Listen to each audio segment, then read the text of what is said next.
The weather's better today, but it's a little bit windy. And as I said before the Gillingham game, these are the types of games that Notts have got to win this season. Obviously we lost that one, well, we should have drew, but you know. I said before that game, if you finish above 2 of Gillingham, Donny, MK and today's opponents Port Vale, then you will be probably in the top 3. At the minute we are above MK and Port Vale because Donny are winning 2-0 away at Grimsby, which means the top 3 is currently Gillingham, Donny, us, which means we are above 2 of them, which means we are in the top 3. But this is a big test. Port Vale recently come down from League 1. I think they've got on a 5 game unbeaten run. Might be in all comps, might be not just the league, I don't know. But yeah, these next few games will really show where Notts are this season and where we can be. It starts with today. Come on Notts, come on you pies, let's do this. The Nest, the best a man can get. They were really nice, them loaded fries were. The food in there is just incredible, it really is. Joe Palmer, genius. But yeah, team news, one change from the team that beat Carlisle. Nick Cerula comes in for George Abbott, who's on the bench, which means Austin moves up into the attacking midfield role.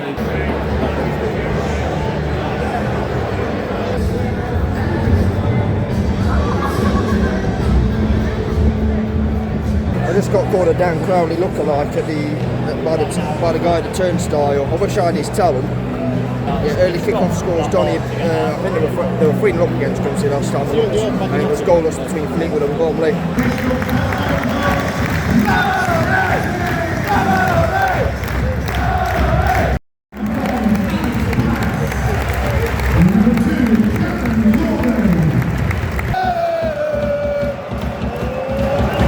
Been a bright start by Notts.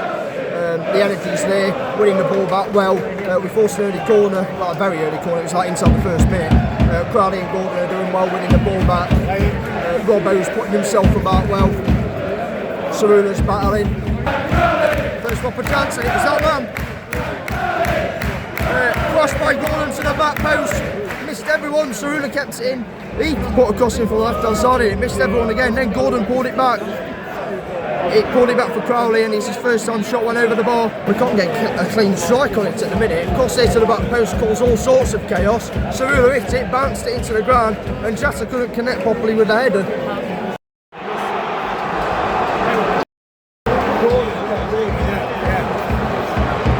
One long ball over the top. That's their first. Well, it's the second chance of the game. They had one earlier, which was equal. Actually, I think that's their first chance. The other one was just a cross into the box that Bass caught. That's so annoying, one ball over the top. Just after they scored, Jatta really should have equalised. A header inside the box, if he kept it down it was 1-1. We just need to move it a bit quicker in my opinion. We're getting to good crossing positions, but there was also nobody in there apart from Jatta. Well, the first 15 minutes it looked like we were going to be well in control of this and then just needed to get the goal and then strong on from there.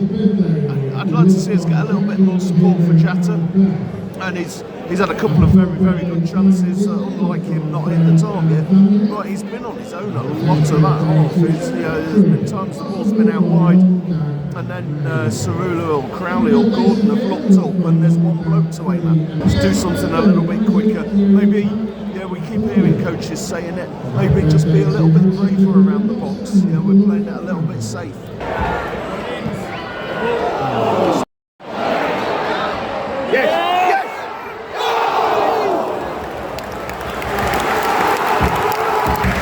We made a sub at the start of the second half where Abbott came on for Cerula, so Austin went to wing back. Now Cameron's come on for Scott Robertson. Jatta should have scored, but it was a good save by Ripley. No matter who the gaffer is in these games, we're always the same. It doesn't matter who it is. Notts are always the same in these type of games. Not enough runners, been saying it. Josh Martin's come on for Sam Austin. We're doing 2 wrongs, we're trying to overplay it. But there just hasn't been enough movement, there hasn't been enough running, and there hasn't been enough quick passing. Robbie Cundy is now up front again. I don't think either team have put like 3 successful passes together in the last 15 minutes. Our crossing's not been good all game. We've got Robbie Cundy and Alessandro Jata up top, and we still haven't managed to find either of them in the penalty area. So frustrating.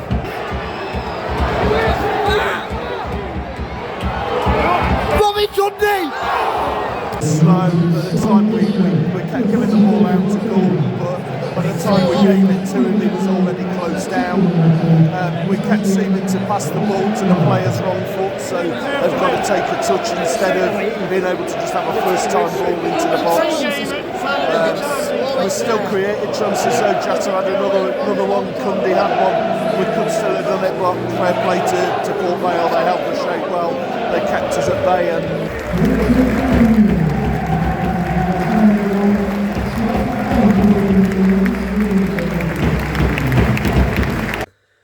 the thoughts on the game is, well, firstly I thought it wasn't really that good of a game, to be honest. It wasn't a great advert for League Two. I think both teams only had, 4 real good, decent chances during the game. Crowley had a chance early on where his first time shot went over the bar after a pullback by Kellen Gordon. And then Jata heads over the bar. And then there's the one where there's a cross into the box. Cerula hits it into the floor. And then Jata can't get a good connection with his header. And then in the second half, Jata's header is saved well by Connor Ripley. For Vale, obviously they had the goal. Was it Vernon Curtis or Willie Patton who went round Alex Bass, but then lost his footing, and we managed to get rid of it. And then there was the ball through, I think, to, was it Curtis, and it was saved by Bass. And then in the second half, they had the Jaden Stockley went for a chip, went for a lob, and it went over the bar. Overall, I didn't think it was a good game. I thought Notts were too slow. I thought we were too slow with our tempo. It just wasn't good enough. We didn't do enough to bait Port Vale down in the second half. We had chances to, like the Gillingham game, we had chances to take the lead before they scored, and once again we rued missing them chances. And in the second half, we put it into the box, and we can't break down a well-organised defence. The difference is between the Gillingham game and the Port Vale game was that I thought our delivery against Vale was worse than it was against Gills. Our crosses into the box weren't good enough. They were either under-hit, over-hit, or when we did get it in there, it was only Jata who was in the box.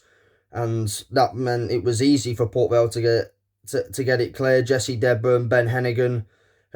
It was easy for them because, well, we had one player in the box most of the time, and that was really frustrating.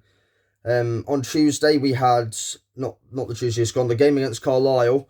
Robertson and Abbott were playing attacking midfield, and Crowley and Palmer were the deeper midfielders. But on Saturday, Crowley was in attacking midfield and Robertson was the deeper midfielder. The problem is, too many times, it left Jata isolated, that we had everyone dropping deep for the ball. And, you know, we need players in the box. We need players making late runs in the box and supporting Jata. And Austin was, for Crowley, to be fair, he's very important to our build-up play.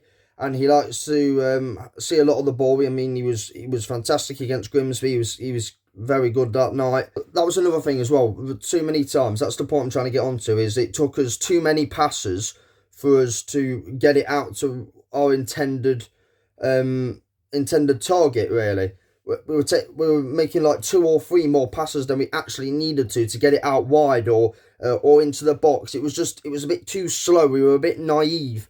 A bit too predictable at times as well. The thing is, it's what's frustrating me the most at the minute, and what's concerning me is our inconsistent intensity. Because we've shown against Grimsby, we've shown against Accrington, and we've shown against Bromley, we can play at a quick tempo and play well. The problem is, we don't do it consistently enough. Like Carlisle in the first half, we were fine, we were superb. And in the second half, we just stopped. Why did we stop? And that's the thing. Promotion teams who get promoted, don't just stop. I know we had the game under control. I know we managed it.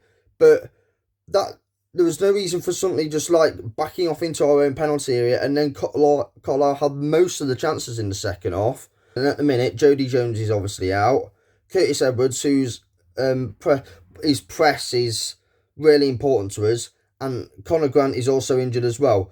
Connor Grant might have not have been, he might not. He's shown glimpses of what he can do, but we haven't seen Connor Grant to his at his best level yet, in my opinion. But one thing that he brings to us, and he's crucial, out of possession, he brings the press, which helps us, because when you look at us without Grant or Edwards, you'll notice our press isn't as good as when they are in the side. I remember at Morecambe, Grant was constantly pressing. When he's not in the side, it feels like Jata's the only one pressing, because Crowley's dropping deep for the ball and Austin's trying to get into a space to receive the ball. We really do need to pick up our intensity in our performances and get back to the way we know we can play. But it's going to be tough these next few games, and we've really got to step up and get back on track. If you've enjoyed the vlog, give it a like, comment down below your thoughts on the game. Stay subscribed if you're subscribed, subscribe if you're new. Be safe, be champions, and as always, toodaloo.